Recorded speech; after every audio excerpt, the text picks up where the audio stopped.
სადღაც დაცულ საცავებში ბოლო 10 წლეულის განმავლობაში გადაჭერილი დაშიფრული შეტყობინებები ინახება, ტბინებები ინახება და კატალოგდება და მათი გაშიფრის დრო ნულს უახლოვდება. უმეტესობა ფიქრობს, რომ მათი დაშიფრული მონაცემები სამუდამოდ უსაფრთხოა. ესე არ არის. სადაზვერო სააგენტოები ამ მონაცემებს აგროვებენ, რათა მოგვიანებით გაშიფრონ. ისინი უბრალოდ ელოდებიან უფრო სწრაფ კომპიუტერს, რომ წაიკითხონ ეს შეტყობინებები. თუ ისინი მართალი არიან, შედეგები მხოლოდ პირად შეტყობინებებზე არ შეჩერდება. უსაფრთხოების ექსპერტები შიშობენ ისეთ სცენარებზე, როგორიცაა ინფრასტრუქტურის მწყობრიდან გამოსვლა, გაყინული ფინანსური ბაზრები და მსოფლიო, სადაც პაროლებს უეცრად მნიშვნელობა ეკარგება. ისტორიაში ყველაზე ღირებული მონაცემთა გაჟონვა ჯერ არ მომხდარა. კვანტური კომპიუტერების საფრთხე რეალური საფრთხეა საზოგადოებისთვის. ეს კომპიუტერები იყენებენ კვანტური მექანიკის კანონებს ისეთი პრობლემების გადასაჭრელად, რომელთა გადაჭრასაც დღევანდელ მანქანებს მილიონობით წელი დასჭირდებოდათ. თეორიულად ისინი ამაში განსაკუთრებულად კარგები არიან. 2024 წელს გლობალური რისკების ინსტიტუტმა ინდუსტრიის ექსპერტები გამოკითხა. მათ შეაფასეს, რომ 2034 წლისთვის არსებობს 9-დან 34%-მდე შანსი, რომ გაჩნდება ისეთი ძლიერი კვანტური კომპიუტერი, რომელსაც თანამედროვე დაშიფრის გატეხვა შეიძლება. იმ დღეს, როდესაც ეს მოხდება, ყველა სისტემა, რომელიც იცავს როგორც საბანკო გადარიცხვებს, ასევე სამთავრობო ქსელებს, დაუცველი გახდება.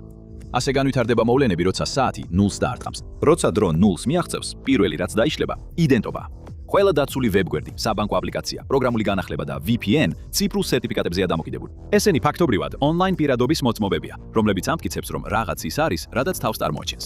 ამჟამად ეს სერტიფიკატები ისეთი ძლიერი დაშიფრით არის დაცული, რომ სოფლიოს ყველაზე სწრაფ სუპერკომპიუტერებსაც კი მათი გატეხვა სამყაროს 100-ზე მეტ დროს დასჭირდებოდათ. მაგრამ კვანტური კომპიუტერი ამას შეცვლის. მოულოდნელად ვებგვერდების გატალბება შესაძლებელი ხდება. ტალბი პროგრამული განახლება შეიძლება მილიონობით კომპიუტერსა და სერვერზე გაიგზავნოს და ყველა მათგანი მას ნამდვილ განახლებად მიიჩნევს. შეტყობინებები თითქოს სანდო წყაროებიდან მოდის, როცა სინამდვილეში სპამია. ეს ყველაფერი იმიტომ ხდება, რომ ინტერნეტში ნდობა ფენებად არის აგებული. ერთი სანდო ავტორიტეტის გატეხვა მის ქვემოთ არსებულ მრავალ სისტემაზე აისახება. T+2 საათის შემდეგ ზიანი ფიზიკურ სამყაროსაც აღწევს. ენერგოსისტემის დიდი ნაწილი ჯერ კიდევ 10 წლეულების წინ შექმნილ მართვის სისტემებზე მუშაობს, რომლებიც იმ ეპოქისთვის იყო განკუთვნილი, როცა ყალბი ბრძანებები რეალურ საფრთხეს არ წარმოადგენდა. ეხლა ამ ბრძანებების იმიტაცია შესაძლებელია. უსაფრთხოების ღელეები იწყებენ გათიშვას, ქვესადგურებსა და გადამცემი ხაზებს აჩერებენ იმ ინსტრუქციების მიხედვით, რომლებიც მათ ნამდვილად მიაჩნიათ. ძაბვის გადაჭარბება ქვესადგურების აფეთქებას იწვევს. ენერგოსისტემის ოპერატორები გამოუვალ მდგომარეობაში ვარდებიან. მათ უწევთ არჩევანის გაკეთება ენდონ სისტემებს, რომლებსაც ვეღარ ამოწმებენ თუ ყველაფერი ხელით მართონ. და სწორედ მაშინ იწყება გათიშვები. ქალაქები ბნელდებიან. სამედიცინო დაწესებულებებსა და სხვა კრიტიკულ ინფრასტრუქტურას სარეზერვო გენერატორებზე უწევთ გადასვლა. პროგრამული განახლება ამას ვეღარ გამოასწორებს. აღდგენა ეტაპობრივად, თითოეულ უბანში ხდება. როცა T+12 საათი დგება, ფულის მოძრაობა ჩერდება. გლობალური ფინანსური სისტემა უსაფრთხო ციფრულ შეტყობინებებზეა დამოკიდებული ბანკებს შორის გადარიცხვების დასადასტურებლად. ყოველდღიურად SWIFT-ის სისტემა დაახლოებით $5 ტრილიონ გადაამისამართებს გადარიცხვებში. ეს ყოველდღიური ნაკადი უფრო დიდია, ვიდრე იაპონიის მთელი წლიური პროდუქცია. და ახლა ის ჩამოშლილია. ბანკებს აღარ შეუძლიათ დარწმუნდნენ, რეალურია თუ არა გადარიცხვები. სავაჭრო დარბაზები იყინება. დოკუმენტაცია, რომელიც საქონელს საზღვრების გადაკვეთის საშუალებას აძლევს, აღარ მუშავდება და მიწოდების ჯაჭვები ჩერდება. არც ერთი კომპანია არ აიღებს რისკს, რომელსაც ვერ გადაამოწმებს. 2026 წლის დასაწყისში City-ის მკვლევარებმა მოდელირება გაუკეთეს, რა მოხდებოდა თუ ამერიკის 5 უდიდესი ბანკიდან მხოლოდ ერთს დაკარგავდათ დომას სისტემაზე, რომელიც ფულს ინსტიტუტებს შორის გადაადგილებს. მხოლოდ ერთი დღის შეტევამ შეიძლება 2 ტრილიონიდან 3.3 ტრილიონ დოლარამდე ზარალი გამოიწვიოს. ეს ამერიკის წარმოების 10-დან 17%-მდე ვარდნას ნიშნავს. ასეთი მასშტაბის ზარალი ერთ დღეში არ გვარდება. ქვეყანა 6 თვიან რეცესიაში გადადის და ეს მხოლოდ ერთი ბანკია ერთ დღეში. როცა T+48 საათი დგება, მეორე შოკიც მოყვება მას. წლების განმავლობაში მთავრობები და სადაზვერო სააგენტოები აგროვებდნენ დაშიფრულ მონაცემებს, რომლებიც უსაფრთხოების კედლებს მიღმა იყო ჩაკეტილი. ეხლა ეს კედლები აღარ არსებობს. დაარქივებული ელფოსტები, შეტყობინებები, დოკუმენტები და კომუნიკაციები, რომლებიც ოდესღაც უსაფრთხოდ ითვლებოდა, მოულოდნელად ხელმისაწვდომი ხდება. ამავე დროს ქარხნებში, ლოგისტიკასა და საკომუნიკაციო ქსელებში სისტემები აგრძელებენ მავნე განახლებების მიღებას. ინტერნეტი გადარჩენის რეჟიმშია გადასული, აღარაფრის ნდობა აღარ შეიძლება. უმეტესობისთვის ეს ყველაფერი კრიპტოგრაფიას არ გავს. ბარათს არიღებენ აშკარა მიზეზის გარეშე. საავადმყოფოები ისევ ქაღალდზე მუშაობას უბრუნდებიან. შენი საბანკო აპლიკაცია ჯერ კიდევ მუშაობს. უბრალოდ მას აღარ შეუძლია გაარჩიოს, რომელია შენი ბანკი და რომელია ის, ვინც თავს ბანკად ასავებს. პატარა ბოქლომი მისამართის ზოლზე ბევრად მეც აკეთებდა, ვიდრე ადამიანების უმეტესობას ეგონა. ის ინტერნეტს ერთიანად ინარჩუნებდა. კატასტროფა არ იწყება იმ დღეს, როცა კვანტური გამოთვლები გამოჩნდება. ის წლების წინ მოხდა, როცა არავინ აქცევდა ყურადღებას. 2021 წელს აშშ-ს ეროვნული უსაფრთხოების სააგენტომ ღიად აღიარა, რომ მოწინააღმდეგეები უკვე აგროვებდნენ დაშიფრულ მონაცემებს. ისინი უბრალოდ ელოდებოდნენ გასაღებს, რომ გაეხსნათ ისინი. მაგრამ ისინი მარტო არ არიან. სხვა გლობალური სადაზვერვო სააგენტოებიც იმავე საკეთებენ. არავის უნდა ჩამორჩენა. ყოველდღიურად მსოფლიოს უზარმაზარი მოცულობის მონაცემები გადის წყალქვეშა კაბელებით, რომლებიც ოკეანეებს კვეთს. ეს ინფორმაციის ვიწრო გასასვლელია და სწორედ ამიტომ მისი გადაჭერისთვის იდეალური ადგილია. ამ ეტაპზე ადამიანების უმეტესობას ერთი და იგივე რეაქცია აქვს. ვერ შევცვლით დაშიფრას, როცა კვანტური კომპიუტერები გამოჩნდება. ეს მომავალი მონაცემებისთვის მუშაობს, მაგრამ იმ ინფორმაციისთვის, რომელიც უკვე არსებობს, უკვე გვიანია. დღეს გადაჭერილი ნებისმიერი ინფორმაცია შეიძლება წლების განმავლობაში შეინახონ და შემდეგ გაშიფრონ. როგორც კი ვინმეს მისი ასლი ექნება, უკან ვეღარ დაიბრუნება. სწორედ ეს განასხვავებს ამ საფრთხეს ჩვეულებრივი კიბერუსაფრთხოების ხარვეზისგან. როცა სისუსტე აღმოაჩენენ, მას ასწორებ და აგრძელებს საქმეს. მაგრამ ახლა მონაცემები შეიძლება ჯერ მოიპარონ და შემდეგ გაშიფრონ, რაც ნიშნავს, რომ დრო არ იწყება იმ დღიდან, როცა კვანტური კომპიუტერი გამოჩნდება. ათლა იმ დღიდან იწყება, როცა ინფორმაცია გაიგზავნა. ნამდვილი ჯილდო არ არის თქვენი ჯგუფური ჩატის საუბრები. ეს არის სახელმწიფო საიდუმლოებები, იარაღის დიზაინები და ფინანსური შეთანხმებები. ის რაღაცები, რაც რამდენიმე წელიწადში ბერკეტად შეიძლება იქცეს. ეს გრძელვადიანი ძარცვა, რაც დაუყოვნებლივ წარმატებას არ საჭიროებს. ყველაფერი, რაც დღეს დაშიფრულია, შეიძლება მასობრივად დაკოპირდეს და შეინახოს. და ეს ყველაფერს ცვლის. მონაცემთა შენახვა იაფდება. მოპარული მონაცემების დიდი ნაწილის შენახვა აღარ წარმოადგენს პრობლემას. სახელმწიფო დონის აქტორისთვის გადაჭერილი ტრაფიკის უზარმაზარი არქივების შენახვა თითქმის არაფრის იმ ღირებულებასთან შედარებით, რაც შეიძლება მომავალში გაიხსნას. ამიტომ სტრატეგია მარტივია.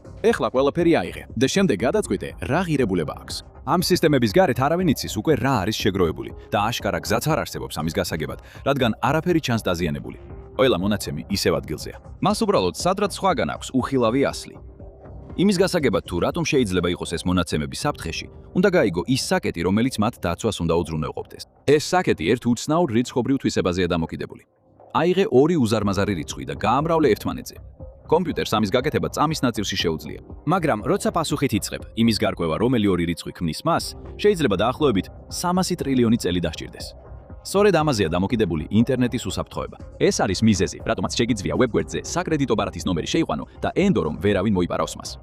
იგივე პრინციპი იცავს შენს საბანკო ანგარიშზე შესვლას, პირად შეტყობინებებს და იმ ჩიპს, რომელიც შენს პასპორტშია. წლების განმავლობაში ეს მუშაობდა, რადგან ვერაფერი მოახერხებდა იმ შედეგიდან საწესი რიცხვების იმდენად სწრაფად აღდგენას, რომ მნიშვნელობა ჰქონოდა.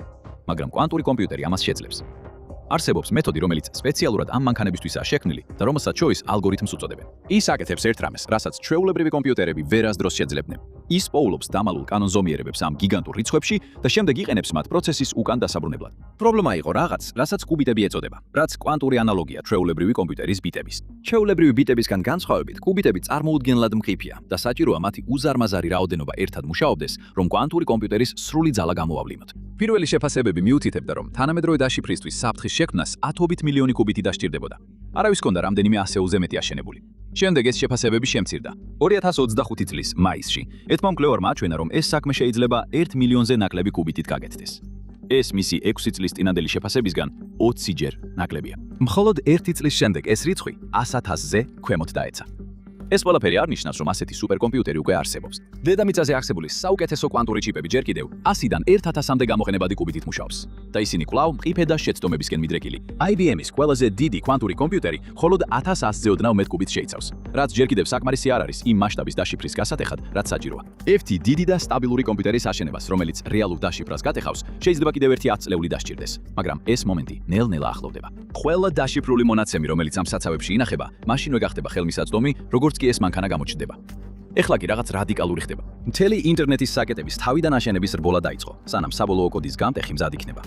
დაშიფრული მონაცემების გატეხვის მცდელობა ახალი ამბავი არ არის. ეს წლებია გრძელდება. ბევრად ადრე, ვიდრე ადამიანების უმეტესობას სიტყვა კვანტური კი გაეგონა. მაგრამ სანამ ჰაკერები კოდის გატეხვას ცდილობდნენ, პატარა ჯგუფი მის შეცვლას ცდილობდა. თითქმის 10 წლეულის განმავლობაში სამუშაოების უმეტესობა მიმდინარეობდა მერილენდის მთავრობის ლაბორატორიაში, სააგენტოში სახელად სტანდარტებისა და ტექნოლოგიების ეროვნული ინსტიტუტი, ანუ NIST. იქ მიღებული გადაწყვეტილებები თითქმის ყველა თქვენს მოწყობილობაზე ახდენს გავლენას. NIST ადგენს სტანდარტებს, რომლებიც თანამედროვე სამყაროს ამუშავებს. როდესაც ის ტექნოლოგიას ამტკიცებს, მსოფლიო ყურადღებას აქცევს და მას იღებს. ამიტომ, როდესაც კვანტური კომპიუტერები ინტერნეტის დანცავ საკეტებს კარღვევით დაემუქრნენ, მხოლოდ ერთი კითხვა დარჩა: რა შეცვლის მათ?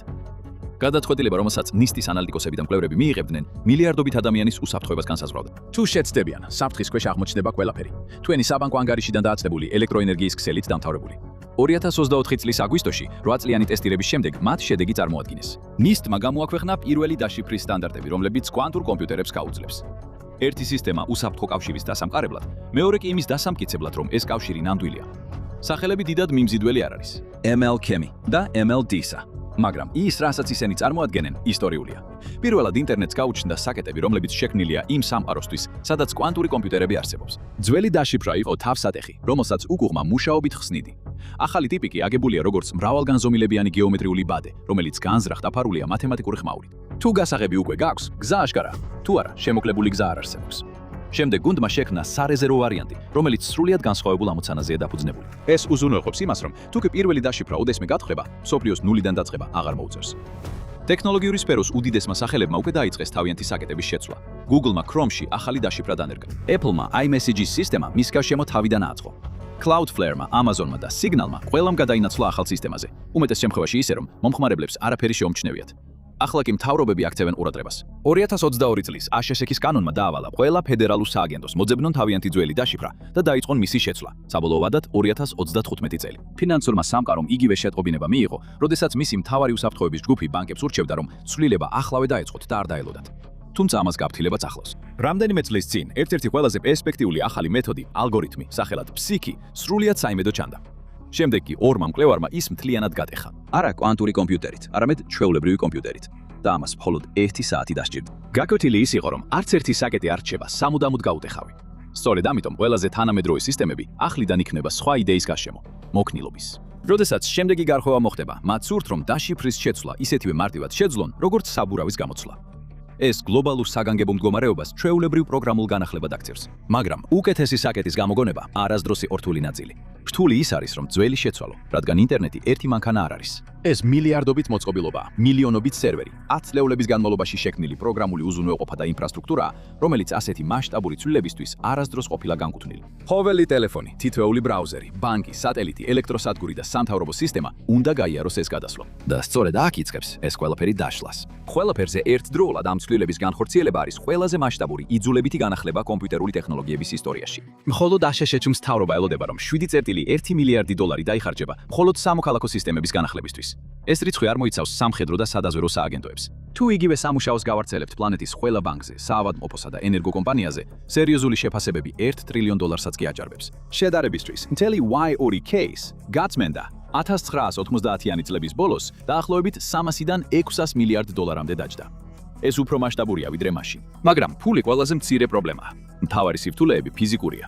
ახალი კვანტური დაცვითი საკეტები უფრო დიდია და მძიმეა ვიდრე ძველები. ისინი მეტ მეხსიერებას, მეტ გამტარობას და მეტ ენერგიას მოითხოვენ. ლეპტოპზე ან მონაცემთა ცენტრის სერვერზე ამას ვერავინ შეამჩნევს. პრობლემა ყველაფერ დანარჩენშია. ჭკვიანი მრიცხველი, რომელიც სახლის კედელზეა მიმაგრებული, კარდიოსტიმულატორი ვერაცის გულში, სენსორი მილსადენზე, რომელიც ერთ ბატარეაზე 15 წლის განმავლობაში უნდა მუშაობდეს. ეს მოწყობილობები შექმნილია დღევანდელი პატარა და მსუბუქი საკეტებისთვის, ზედმეტი რესურსის გარეშე. ზოგიერთი მათგანი უბრალოდ ვერ ატარებს უფრო მძიმე საკეტებს. ამიტომ განახლებები არათანაბრად ვრცელდება. ღრუბელი თითქმის ყველა ცვლილებას ერთ ხამეში ითვისებს. ქსელის პერიფერია კი ამას ვერ ახერხებს. მილიარდობით პატარა მოწყობილობა, რომლებიც ფონად მუშაობენ, ჩამორჩებიან. მრავალი მათგანი ჩაშენებულია ინფრასტრუქტურაში, რომელთანაც წვდომა თითქმის შეუძლებელია მისი დაშლის გარეშე. ამიტომ წლების განმავლობაში ყველა სისტემა, რომელიც გარდამავალ ეტაპზეა, ერთდროულად ორივე საკეტს ატარებს, ძველსაც და ახალსაც. ბევრი მოწყობილობა საერთოდ არ განახლდება. ისინი მუშაობას გააგრძელებენ მაშინაც კი, როცა ყველას ეცოდინება, რომ დაუცველები არიან. მათი შეცვლა ძალიან ძვირია, ან მათი გამორთვა არ შეიძლება. ეს ნელი გავრცელებადი ციფრული ბნელი ხანის დასაწყისია. მსოფლიოს უზარმაზარი ნაწილი აგრძელებს მუშაობას საკეტებზე, რომლებიც ყველასთვის ცნობილია, რომ გაფუჭებულია. და სწორედ აქ პასუხისმგებელი პირები პანიკაში უნდა იყვნენ. მაშინ როცა დასავლეთის მთავრობები და კომპანიები წლები ხარჯავენ დაუცველი სისტემების მოწყის მოწყობილობის მიყოლებით ჩანაცვლებაზე, მათი მეტოქეები სრულიად განსხვავებულ სტრატეგიას მისდევენ. ძველი ქსელის განახლების ნაცვლად, ისინი თავიდანვე აშენებენ ახალ ქსელს, რომელიც პოსტკვანტური სამყაროსთვის არის განკუთვნილი. და ისინი მას კოსმოსში აშენებენ. ჩინეთმა წლები დახარჯა იმაზე მუშაობაში, რასაც დასავლეთი ძირითადად უგულებელყოფდა.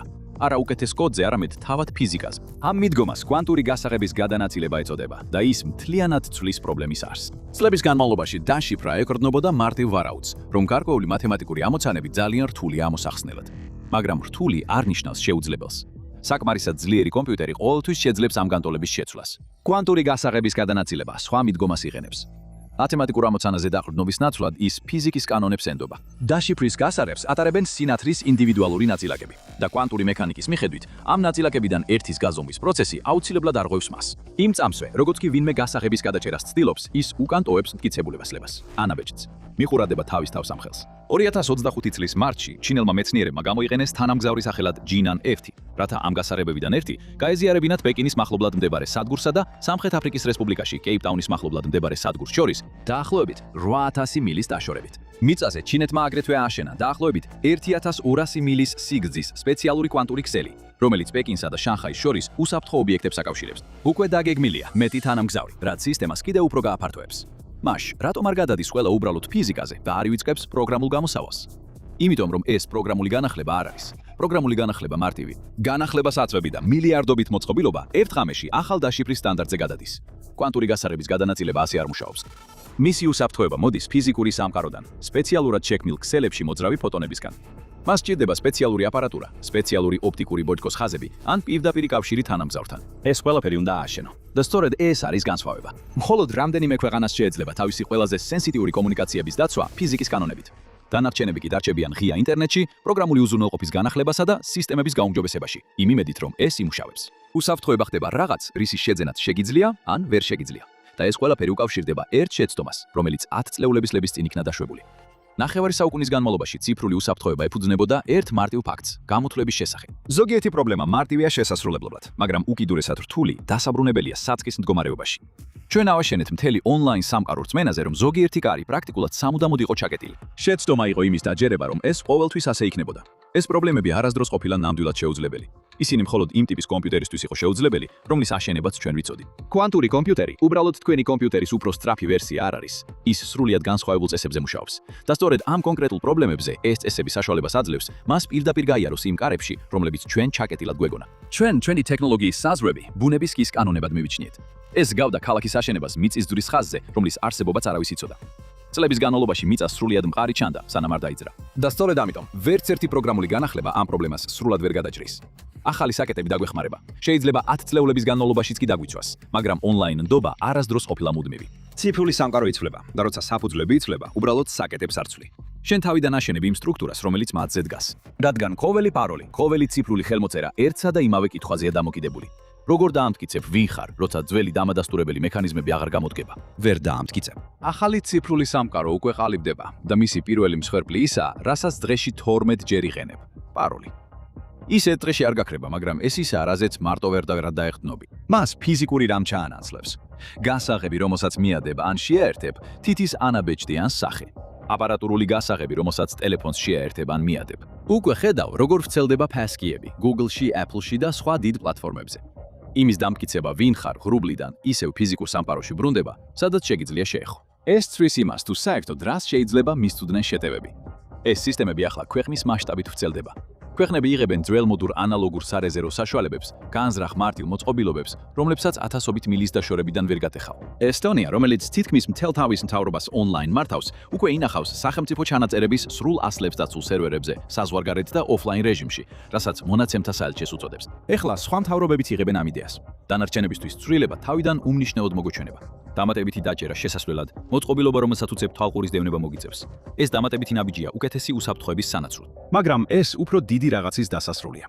ინტერნეტი, რომელზეც გავიზარდეთ, აშენებული იყო ძალიან მარტივ და ოპტიმისტურ დაშვებაზე, რომ დაშიფრული ნიშნავდა კონფიდენციალურს და რომ ნებისმიერ ადამიანს, სადაც არ უნდა ყოფილიყო, საკმარისად შეიძლებოდა ნდობა საქმიანი ურთიერთობისთვის. ის ღია, საზღვარგარეშე მხისიერი ქსელი ამით აღარ გაგრძელდება.